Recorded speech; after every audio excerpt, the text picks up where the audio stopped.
Good morning, everybody. Good morning to our returning viewers and listeners, and want to welcome you to another episode of the Localization Fireside Chat. My name is Robin Ayub. I'm the founder of the Localization Fireside Chat podcast and YouTube channel. We're an industry leader in broadcasting our voices to the industry, where we meet with various thought leaders, industry influencers, to talk about their experiences, to talk about their ventures, to talk about their innovations. And today I am honored this morning to be joined by Chris Dalessandri. Chris is a founding partner and a managing member of Owl Testing Software and Rubrica LLC. So I want to make sure that we give voices on our channel for companies that we think they have a lot of opportunity, they got a lot of innovation on the go, and there may be possibility for them in the industry. And I'm excited to get to know Chris. To be honest with our listeners this morning, that's my first time meeting Chris, is on our first dialogue here, first conversation. Happy to have had the opportunity to get connected on LinkedIn and get this conversation started. Chris, welcome to the channel. Welcome to the episode. Chris, glad to have you with me this morning. Thank you. Thank you. It's nice to be here. And yeah, as you said, it's our first time talking. So I'm looking forward to learning a little bit. I watched a few episodes of the podcast, so I have a little bit of an idea of what to expect, but not fully. So great. Excellent. Nothing like getting to know each other live online while we're recording. That's great. Yep. One of the things as we get started with, as we get started normally in our conversations, is we ask people, like, give us a little bit of background information on you. How did you get started in the business and what drove you to it? First, we'll try to get to know you as a person, then you get started to try to get to know your business and how does this gel with the language industry. My name is Chris Dalessandri. I've been working in testing software now for 23 years. So that's a big part of what I do. As we talked about a few minutes ago, we live in Pittsburgh, Pennsylvania. So I just actually moved house. So that's been a big change this year. So it's been an interesting year for me in a lot of ways. Professionally, I got into doing Owl testing software with a partner of mine. We started out in 1999 doing a project for a public school district where we were going to do a speaking test for people. And that turned into a full-blown test management system. So that's the short of that. Does that give you some idea or? Yeah, it does. And it's in the software business, my understanding. You test software. We test people, right? So you test people using software. Yeah, so you can build any kind of test that you want in our system. So, and it gets used a lot for language testing, for pre-employment screening and things like that. So we have the ability to do human scored tests. You can wire it up to do an AI testing if you want to do that. You can do all kinds of different things. And so does that cover various languages, Chris, or specifically to a certain number of languages, or does it matter the languages? Or it does not matter. So you can do, a simulated oral proficiency interview type of test.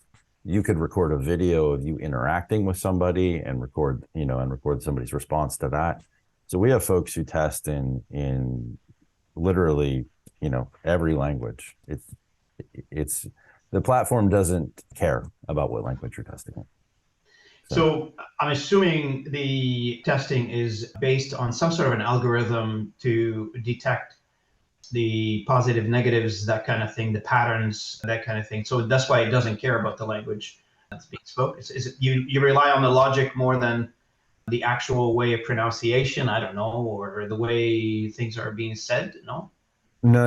So our system, you can build a test, and then a human being is going to listen to your test. Let's say you take the test, and a human is going to listen to it, maybe somewhere else in the world.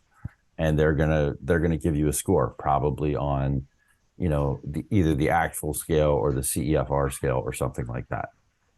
On the other hand, we also have folks who have trained AIs specifically for their test, and we can ship it off to them. So instead of having that sent to a human rater, it goes to this AI, which does the scoring. But that's specifically tuned to that test. So that's It sounds like like what we've been talking about on this channel and some of the pieces of content opinions that I put out there years ago is that human in the middle is always going to be well, not always, but for now, human in the middle, that hybrid model where you have not complete autonomous systems, meaning relying 100% on AI. You still have human listening, as you said earlier, qualifying, scoring, grading, etc., whatever on the on those tests. Do you envision at some point? I mean, I don't know. We don't want to get into technology evolution at this point, but since we're talking about technology, do you feel like human in the middle is the way to go, or do you feel it evolving? What's your vision on that aspect of things? Well, it turns out that even if you're going to build a good AI model for speaking, you need hundreds and hundreds of thousands of speech samples, and you need very specific speech samples. So even if you are going to train an AI, you need a human to have done that work, a few 100,000 times of that analysis. So I don't think that, and that's very expensive, right? And you have to, so I don't think we're at a point where AI is going to take over scoring. I don't think AI can take over scoring for communicative abilities yet. I don't think the technology is there. Will it be in 10 years? I don't know. That's really, really hard to predict right now. But no, it's not there today, and it's not there, next year or probably even the next 3 years, I would say. Mm-hmm. So let's talk a little bit about your business model. You've created a set of services and technology around those services that you're currently selling. Let's talk a little bit about what's your business model? Like who's your market? What's your vision for the company? How many, walk us through where you started and where you are right now and where you're going from a business perspective. Sure. So we started out, as I said, working in schools. We started out in K-12 in the US. We expanded to doing more different types of testing, and we tried to stay in academia for a while.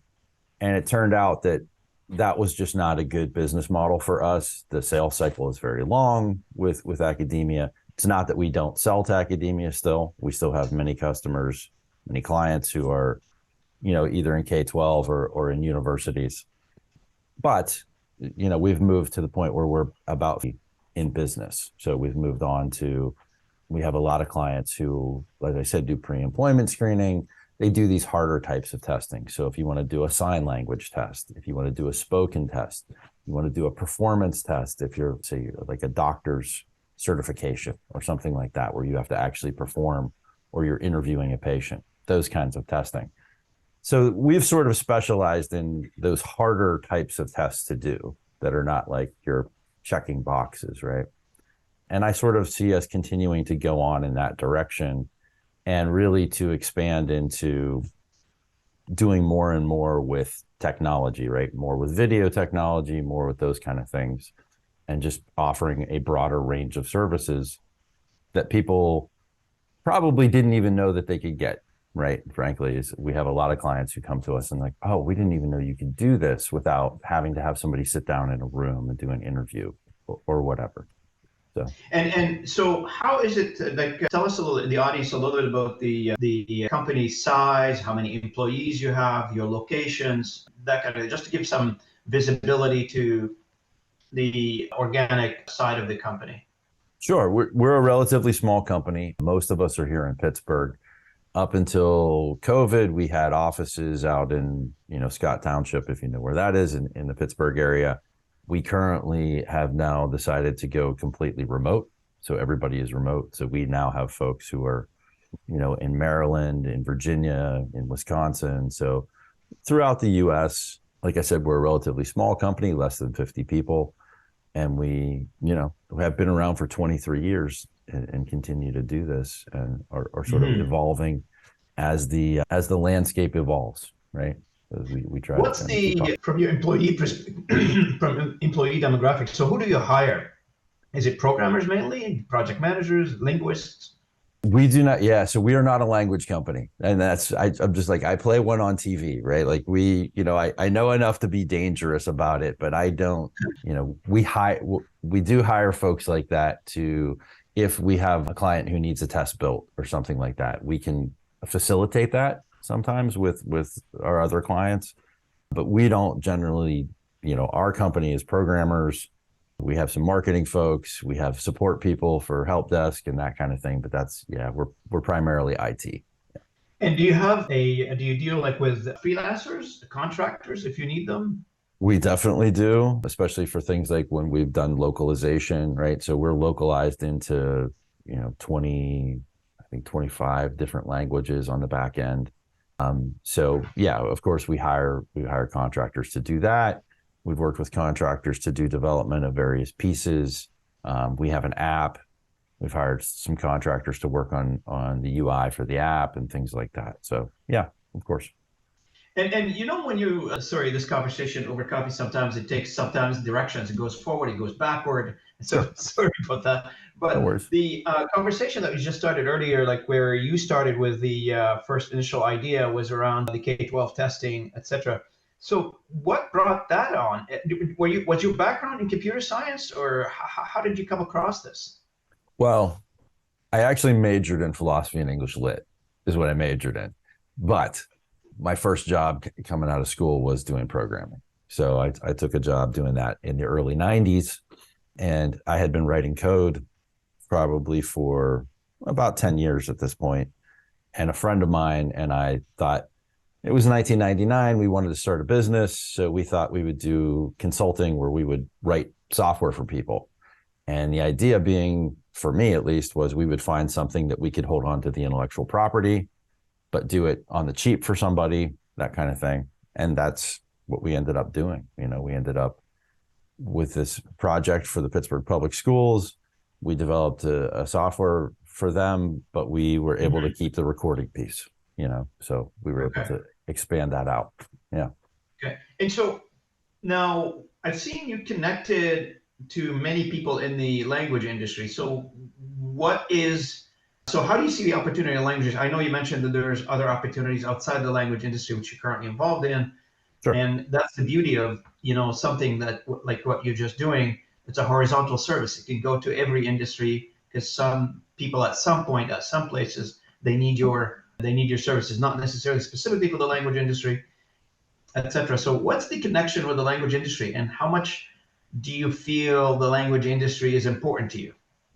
Well, it's sort of the main focus of our business. All along we've been able to do these audio recordings. So we have an entire rating piece built in. If you're familiar with a simulator or proficiency interview, we can build all of that in very easily. And you can just, do a couple of recordings, upload those, and you can start testing. And it's very, very simple for you to do that. So that's been at the core of our business, and it will continue to be at the core of our business. We work with a university in Italy where they're doing screening. Their students have to be able to speak either German or English. They have to speak two of three, German, English, or Italian, I think at a B2 level, right? So they have to test them when they're coming in. So that's the kind of thing that we do is we work a lot with folks who need to do that kind of thing where they need to do language testing specifically. Yeah. Excuse me. So what's next for you? Where do you see the opportunity here going forward? What's the evolution of your company, Owl Testing? What's next, I think, is, we get more into app development. I really see people wanting, especially in, telephones penetrated into the market way faster than televisions did. So, when you're talking about doing testing in Asia, in a lot of places where they don't necessarily have the infrastructure of the wired internet, but they have a wireless internet. So I see us getting much more into apps and going down that road. I definitely see us getting more into, doing different types of testing, like I said, with the technology. And I can't say too much about the video stuff yet, but we're interested in doing some things with that. And so from the beginning till now, you've seen the company goes from, obviously you founded the company, you and your partner, you've seen the company go from zero to where it is today. How was your journey? If somebody who out there from an entrepreneurial perspective wants to learn a few tips on that aspect, tell us a little bit about the journey, how you got here. I would say it's difficult. I would say remember that you, as the one who's starting the business, you get paid last. So, especially when you're starting out in the beginning, right? And you're hiring people, they have to have confidence in you. They have to have confidence that the business is going to keep going. You have to have confidence that it's going to keep going. And, that's a hard thing to do. And the reason I'm talking a lot about that right now is I'm actually working with trying to mentor some folks and trying to help them get their business up and running. And it's really, just that perseverance, right? I mean, you really just have to kind of keep going. So that's one thing I would say is that that's a struggle. But I would also say that it's, I'm at a point in my career now where I don't think I could work for anybody else. I mean, I've been doing this for too long and I enjoy it. And I enjoy being able to do a lot of the things that I've been able to do because I did start my own business. So. Mm-hmm. And from has it always been a hockey stick sort of a trajectory in terms of growth, or did you see the sawtooth, I guess, episodes? Of course. I mean, and that's one of the things that always happens with businesses, right? I mean, it just doesn't. That's just a fantasy. The hockey stick, right? How many unicorns are there in the world, right? So it's more like, the downturn in 2008, that was a bit difficult, and it's cyclical, right? I mean, it's just sort of, you make sales when people have money to make sales, and when the business is going, I haven't figured out a way to explain it yet as to how, like the business process, there's always unforeseen things that come along. And unpredictability, right? Exactly. And so you just have to be on top of it. That's just all you can do. Now, talk a little bit about your sales and marketing. How are you structured to do sales and marketing? You have salespeople, you have sales team, you have marketing. And what do you target? What areas do you target? So we just try so we have a sales team and a marketing team. We do more marketing than sales, to be honest with you. Our sales model is very much, if we can help you, we want to help you. If we can't, we will tell you that, this is not going to be a good fit for you. So we have folks who come to us frequently and they're saying, well, we need a learning management system. Well, that's not what we have. We have a test management system. It's not full-blown LMS. We have folks that come to us and say, I want to do paper scored testing, and I want to be able to, fill in these check boxes and things like that. And I say, well, we can't do that, So we we try and put out marketing materials that show the variety of things that you can do in our platform. And we really try and get folks to come to us, right? So we go to language industry things. I've gone to Actful and Neckful and, Calico and a bunch of different language organizations. I go and I present at those things. And it's more, I would say, more organic and more focused on the internet at this point is how we do our marketing, because that's where everybody is. I mean, that's, in one of my previous episodes, actually, not the last episode I did, the one before with Carrie Fisher, you can just look that up. We talked about the need to teach kids a new language or another language in school, and how that opens a whole bunch of opportunities for kids. And I'm not sure if you have kids, but we've noticed is that somebody like me, for instance, I speak 3 languages, and I did not just speak 3 languages now. I spoke 3 languages when I was young and learned them at an early age. And the opportunity that opens up, and the Carrie Fisher, she's the episode prior to the last one, she's also mentioned Actful, where you're engaged at that level in terms of changing the policies, etc. And the US is different than Canada in terms of language policies, etc. So how's that been? Like, do you get involved on the policy side with trying to influence the policy a little bit so you can affect your business? I mean, every business does some of that to as much as they can to their own reach, I guess. You're not trying to move the mountain in some cases. Sometimes you're talking locally to people. Sometimes you're talking to, as you mentioned, K-12 earlier. Does that help or it doesn't help? That's a very interesting question. So when we started in the early 2000s, yes, I got much more involved. I went to Actful. I tried to talk to people there and learn. Really, for me, it was just learning about how this all works, right? And then we did try and advocate for what we thought was perhaps a better way to do some testing and things like that. And really what I found was, as a business, we decided to go the other direction and be flexible. So if you want to use the European Common Framework, go for it. If you want to use the Actful scale, go for it.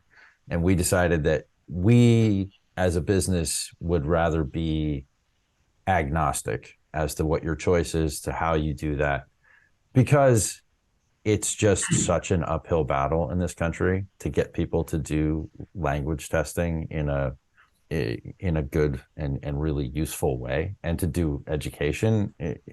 Again, it's kind of, as you said, you speak 3 languages. I spent 5 weeks in Spain this summer, and I took Spanish classes while I was there again for the 10th time or whatever, to try and get a little bit better, because I do believe that's important, to be able to speak another language, at least one. But I don't think that policy in this country is going to change, and so we intentionally market outside of the United States for that very reason. Where are you going in Spain? My wife and I were about to go to Spain at the end of September, and we're going for 3 weeks. That's our second time, I believe, on vacation in Spain, and we enjoy visiting, etc. So where did you go in Spain?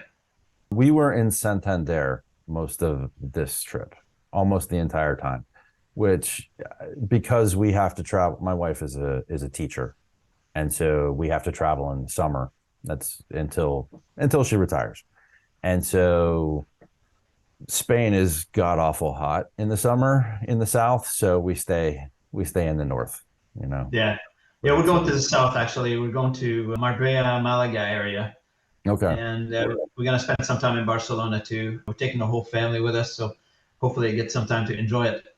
Yeah, but Spain is a lovely, lovely country. But speaking of languages, and I was just talking about this a few episodes ago, is that when you've learned 1 or 2 languages at the beginning of your life in education, in the education system, something happened to the brain. And there was some research on this one. I can't quote them right now, but I'm just speaking on a personal experience that once I've learned 1 language in school, what ended up happening is if I listen to another language, I automatically can think now that I need to learn that language. So when I go to Spain and go to Spanish speaking countries, even though I'm not, I don't speak Spanish, I feel like a week or 2 in my visit, I'm starting to, use the common words, use the common phrases, and I didn't really go to learn it anywhere.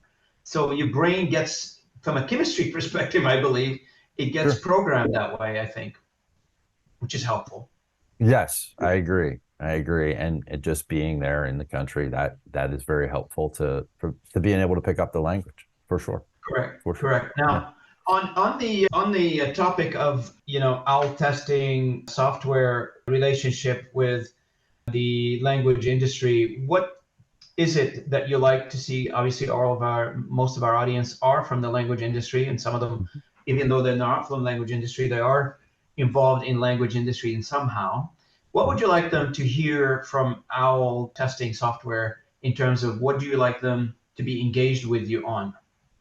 Well, I would like to say it is possible to do a simulated oral proficiency interview, and it is a valid test if you do it right.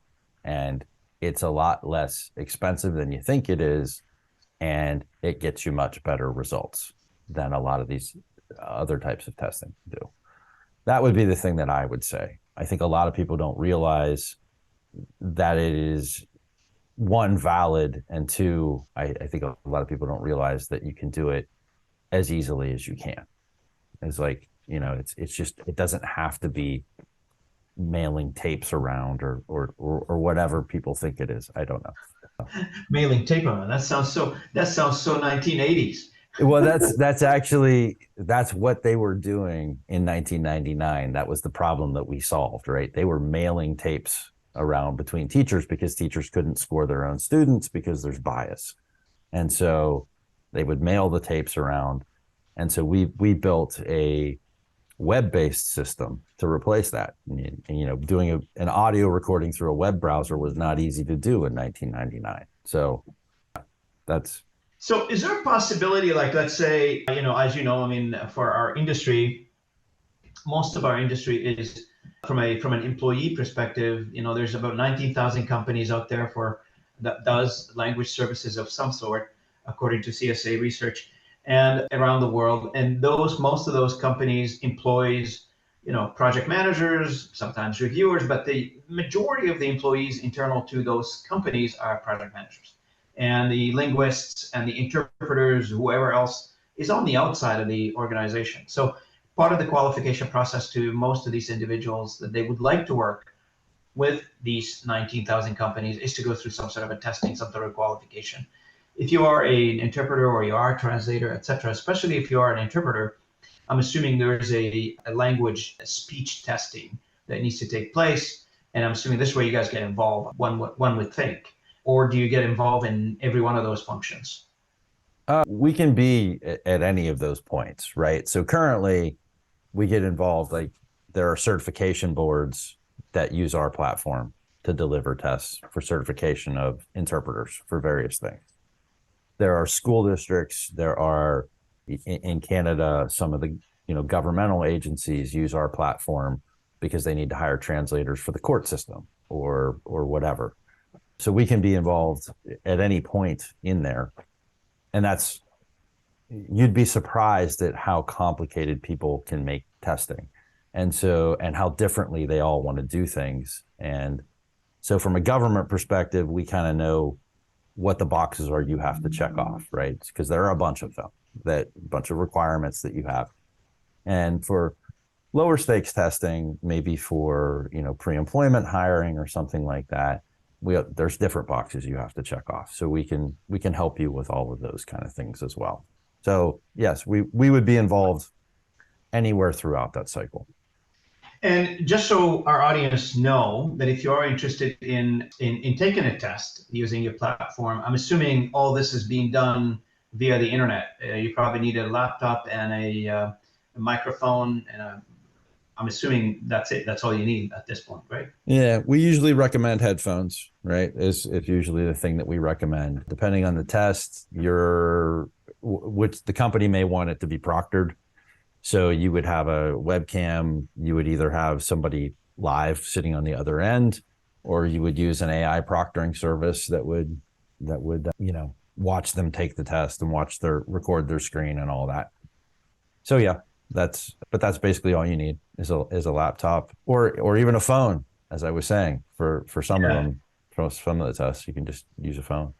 There was and I don't know if you guys are involved in that or not, post-COVID, there was quite the growth, or during and post-COVID, growth in the gaming industry. And not just in the gaming industry, that's the entertainment side of things, but that whole moving to remote has accelerated that whole, I'm assuming in your business that got impacted quite a bit because everybody went remote and everybody now can't go to a room somewhere and get tested. They need to figure out a way remotely to get tested. And in gaming, that exploded because the localization for gaming side of things globally, because everybody retrenched into their, the consumption of those games has gone up like through the roof, and therefore everything attached to it. So how does that impact you, early on, during, and post-COVID? Early on, we were scrambling to just like everybody else, and we were trying to help schools out basically because we were trying to offer really inexpensive solutions for K-12 just to try and help people out so that they could get through the end of the school year. So we did some of that. Then during COVID, we really things kind of evened out and people got more used to doing on remote testing, as you said. So they were getting used to it. This was not, there had been a lot of resistance from a lot of people prior to this. It's like, oh, well, you can't do that. You can't, we need them to come in. We need them to be here. Well, it turns out you didn't, right? And so we had a lot of people move to remote testing. And so that was actually very good for us in terms of that. And then post-COVID, I would say things have not really slowed down. Things are pretty much the same because it's just the new normal. So basically, there was some challenges early on. You've got and that's not just necessarily for as it pertains to your business, it's across the globe. Those management style that says, I want to see you in the office in order for me to ensure that you are doing a good job versus I'm going to trust you if you go home and take your laptop with you.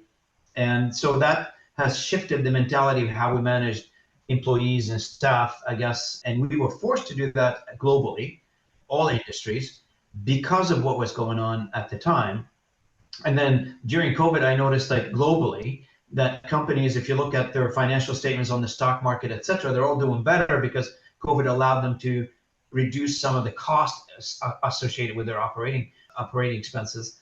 And so it improved a lot of financial statements. And then post-COVID, so we got used to the new environment, got used to the flexibility that COVID allowed us to, I hate to say that, the management style that COVID allowed us to explore and to fine tune a little bit. It allowed us to do a little bit better businesses wise. Yeah, I mean, for us, the transition to doing remote work wasn't a really hard one. I've been in IT now for, over 30 years. And, I was saying in the 90s, I'm like, why do we even have to come into the office? There is no reason for us to be here. We're all writing code. We all have our headphones on. We're just, working away. And anytime we check in with each other, it's, through the server or whatever. So I was like, why do we need to be here? So that's sort of always been my attitude. And we kept an office really just so people would have a place to come in and exchange ideas more than anything else. And, for that reason only. And nobody was ever really required to be in the office. So that wasn't a big deal for us because that's just sort of the culture that we've had. But I do think, yes, we now don't have an office because nobody wants to go back to the office. So I'm experimenting with like using some co-working spaces, doing some things like that. But yeah, I think it has changed things. It has changed things a lot. I mean, I don't think I'm saying anything new that nobody's heard before, but. Did it give you the flexibility to hire skills in different regions that you probably didn't think about hiring them in the past? Yeah, I would say that's true. And I would say that people were also more willing to be like, oh, sure, I can work 100% remotely. I think people were more comfortable with that. As I guess I was telling you maybe at the beginning of this or before we started, we now have folks in Maryland and Virginia and Wisconsin and, kind of all over the place. Whereas before, pretty much everybody was within, 50 miles of Pittsburgh, probably. So, yeah. So to wrap it up, I guess I want to make sure that people understand or the audience understand clearly what OWL testing software, if you can summarize the raison d'etre, I guess, the reason of business that you have. And so for our audience to associate, if I need this type of service, I'm going to go to OWL testing software. So what would you tell them? What I would say is if you need to build any kind of test, anything at all, if you need to test anybody for any reason whatsoever, if it's training, if it's pre-employment, if it's certification, if it's in academia, whatever. And we can do way more than you think that we can do, and it can all be done online. And so, the reason we exist is to make things easy for you. I mean, that's really the reason we exist. And so if somebody needs to reach out to your company, Chris, what's the best way to reach out to them? You can email me directly at Chris, CHRIS, at OWL, as in the bird, owl, TS, testingsoftware.com. That's, you can email me directly. You can go to our website. It's owlts.com. That's a great place to go. If you want to get in touch with any of our support, there's a form on the help pages, which are also all available online. So there's lots of ways to get in touch with us. So. And you can connect with Chris on LinkedIn. He's open to connect with fellow professionals on LinkedIn as well. I connected with LinkedIn with Chris pretty quickly, and we got a conversation going. I appreciate that, Chris. Your openness to communicate, etc., online, that speaks volume to me. That's how business is conducted, and in this conversation will not take place if it wasn't for your willingness to communicate and to be open to have a conversation with somebody. So thank you for that. And for our audience, I really want to thank Chris for joining me this morning. If you need any testing of any sort, I hope I'm talking about education testing or education testing as well, and proficiency testing, please reach out to Chris and his company, Owl Testing, and they'll love to help you out and walk you through the process. For our audience, thank you so much for joining me for this episode. I really appreciate having you with me this morning and look forward to another conversation. If you haven't done so, please like and subscribe to our channels, and we really appreciate your feedback if you have any, and love to communicate with all of you. Thank you so much. I really appreciate you joining me this morning, Chris. Thank you, Robin. I appreciate the opportunity to come on. Thanks.